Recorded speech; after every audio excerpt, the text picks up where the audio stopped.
जगदीप धनखड़ के इस्तीफे के बाद उपराष्ट्रपति का पद खाली है और राज्यसभा में जो स्पीकर होते हैं उनका भी पद खाली है। मतलब ऐसा कहें कि उपराष्ट्रपति ही राज्यसभा में स्पीकर का पद भी संभालते हैं।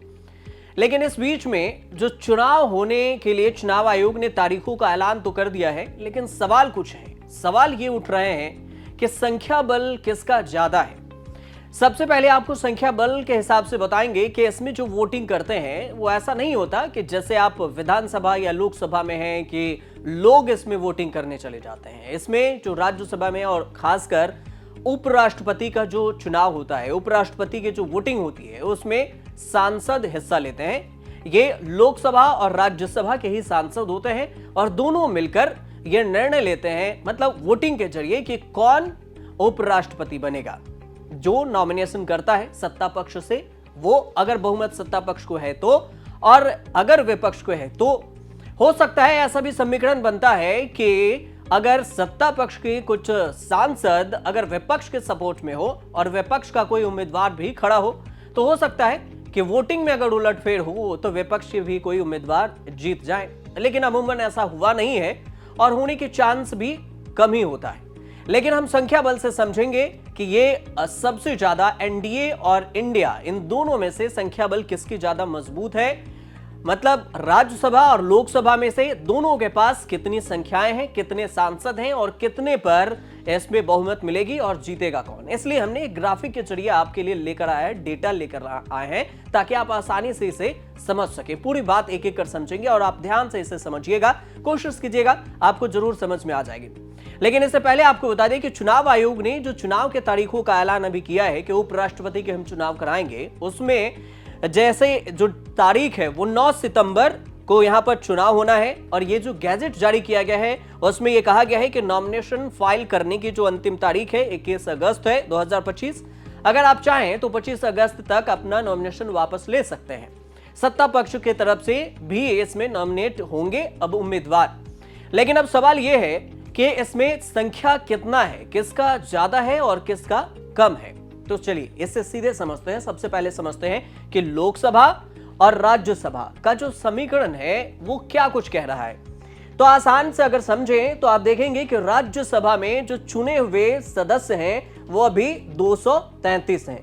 मनोनीत सदस्य हैं 12 अभी। जो मनोनीत सदस्य सत्ता पक्ष, ज्यादातर इसमें सत्ता पक्ष ही मनोनीत सदस्य को यहां पर चुनकर राज्यसभा भेजते हैं। और इसी तरह से देखें तो लोकसभा में जो चुने हुए सदस्य में देखें तो 543 है। इसमें मनोनीत सदस्य 2 हैं। अब इसमें कुल अगर मिलाएंगे, आप इस सबको कैलकुलेट करेंगे तो आपके पास आएगा कि कुल निर्वाचक 790। और ये 790 आप इससे कैलकुलेट कर लीजिएगा, 233, 12, 543 और 2, इस हिसाब से 790 आपके पास ये डेटा आ जाएगा। अब दूसरा जो समीकरण है उससे समझाते हैं आपको। अब देखिए, अब दूसरा जो सवाल आपके मन में ये उठ रहा होगा कि क्या ये जो वोट का समीकरण है ये क्या है। तो आपको जैसे हमने पहले बताया उस हिसाब से अगर देखें तो लोकसभा में मौजूद सांसद 542, इस हिसाब से जो 543 थे उसमें से एक की अभी पोस्ट खाली है। अब राज्यसभा में मौजूदा सांसद 240 और 2 यहां पर खाली हैं। जो कुल में से मनोनीत सदस्य हैं 10 और कुल जो वोट यहां पर वोटर्स हैं, आप कुल सांसद भी कह सकते हैं इसे, ये होता है 782, मतलब 782। अब इसके बाद जीतने के लिए, मतलब बहुमत के लिए कितनी जरूरत होगी, दोनों सदन को मिलाकर, लोकसभा और राज्यसभा को मिलाकर इसमें होगा 392, मतलब 392 आपको सांसदों का समर्थन चाहिए उपराष्ट्रपति को मतलब जीतने के लिए। इतने बहुमत की जरूरत है, अनिवार्य है, इतना आपको चाहिए ही चाहिए।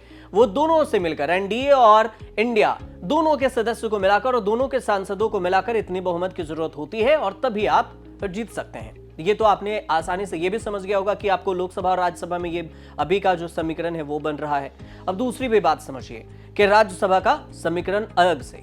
अब बात ये है कि एनडीए और इंडिया में से सबसे पलड़ा भारी किसका है, कौन किसके पास कितने सांसद हैं। तो हमने जो आपको पहले पूरे बताया, आपको पूरी जो जानकारी दी, उसमें कुल जो सांसद हैं वो 882 है, मतलब 782। ये दोनों मिलकर है, लोकसभा और राज्यसभा दोनों में, पक्ष और विपक्ष दोनों को मिलाकर। मेजोरिटी कितनी चाहिए, तो 392 सांसदों की मेजोरिटी चाहिए। मतलब मेजोरिटी मतलब आपको बहुमत चाहिए 392 के, 392 की। अब जो 392 का बहुमत चाहिए तो इसमें एनडीए के पास कितने हैं और इंडिया के पास कितने हैं? तो देखिए, एनडीए के पास जो अभी संख्या बल है वो 727 सांसद है, दोनों मिलाकर। लोकसभा के 200 जो 93 हैं, मतलब 293 हैं, और राज्यसभा में 134 हैं, और 10 मनोनीत सदस्य भी हैं। और इन सबको अगर मिला देंगे आप, 293 राज्यसभा के 134 और मनोनीत 10 सदस्यों को अगर आप मिला देते हैं तो 427 सांसद बनते हैं एनडीए के। इसके बाद इंडिया के अगर देखें तो ये जो 355 है इंडिया के, इसमें लोकसभा में 249 है और राज्यसभा में 106 है। अब इसमें निर्दलीय भी हैं और हमने इसको अन्य कैटेगरी में नहीं लिया क्योंकि वो भी या तो एनडीए में देंगे या फिर मतलब इंडिया के सपोर्ट में देंगे, इसलिए हमने इसको उस हिसाब से ही लिया है। तो इसमें देखेंगे तो इंडिया के साथ 355 सांसद हैं, 249 लोकसभा और राज्यसभा के 106 सांसद। अब इसका जो गणित है, इसमें आपको तो ये नंबर से ही पता चल रहा होगा कि 427 सांसद अगर एनडीए के पास है तो सबसे ज्यादा जो संख्या बल है वो एनडीए के पास है। लेकिन खेल कहां बिगड़ सकता है वो भी आपको समझाते हैं कि बिगड़ेगा कहां, और कितने संख्या बल इधर उधर हुए नंबर गेम में तो खेल थोड़ा सा बिगड़ सकता है। ऐसा संभव तो नहीं है, लेकिन फिर भी बताना जरूरी है क्योंकि राजनीति में और मोड पर कुछ भी हो सकता है। हो सकता है कि एनडीए के कुछ सांसद बोलें कि नहीं, विपक्ष वाले जो ये नेता हैं वो मुझे ज्यादा पसंद है और उपराष्ट्रपति या राज्यसभा के स्पीकर के लिए ये अच्छे होंगे, तो इसलिए इसमें बदलाव हो सकता है। इसलिए संभावनाओं का खेल राजनीति है और वोटिंग में भी ऐसा हो सकता है। तो इसलिए हम नंबर गेम को भी बता देते हैं। यहां पर आपने सीधे समझ लिया कि बहुमत एनडीए के पास है, कितना है तो ये भी आप समझिए। अब अगर आपको संख्या से समझाएं कि नंबर गेम कहां पर बदल सकता है एनडीए और इंडिया के बीच में, तो ये जो अंतर है, इस अंतर को जरा गौर से समझिए कि कैसे खेल ऊपर नीचे हो सकता है। संभावना नहीं, फिर भी हम आपको बार बार ये बता रहे हैं कि संभावना नहीं है, फिर भी संभावना तलाशी जा रही है।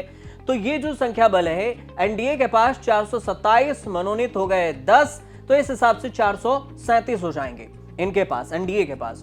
और इधर इंडिया के पास 355 है। 437 में से जब 355 को आप माइनस करेंगे तो 82 सांसद होंगे, जिनके 82 सांसदों का ज्यादा बहुमत अभी एनडीए के पास है। इंडिया से 82 सांसद ज्यादा है एनडीए के पास, मतलब संभावना बहुत ही कम है।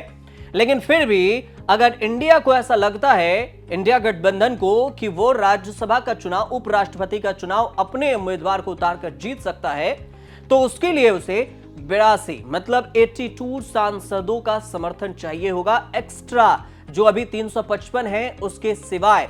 अब समझिए कि यह कितना मुश्किल काम है कि आपको 82 मतलब 82 सांसदों का समर्थन लेना, उसमें भी सत्ता पक्ष के 82 सांसद, या फिर आप सत्ता पक्ष कहें, निर्दलीय कहें, इन सबको मिलाकर आपको 82 आपको सांसद चाहिए होगा।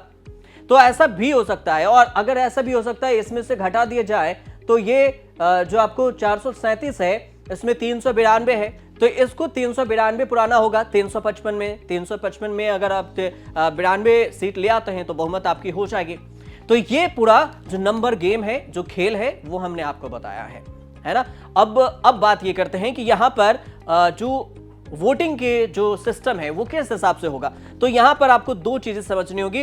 प्रोपोर्शनल, यहां पर रिप्रेजेंटेशन से वोटिंग होता है। इसका हिंदी में अगर समझे तो ये आनुपातिक प्रतिनिधि पद्धति कहते हैं, और इसी हिसाब से यहां पर ये वोटिंग होती है। इसका मतलब ये होता है कि आप कोई भी, वैसे भी संविधान में है कि एक इंसान एक ही वोट कर सकता है, यहां भी ऐसा ही होता है, जिसे सिंगल ट्रांसफरेबल वोट सिस्टम कहते हैं।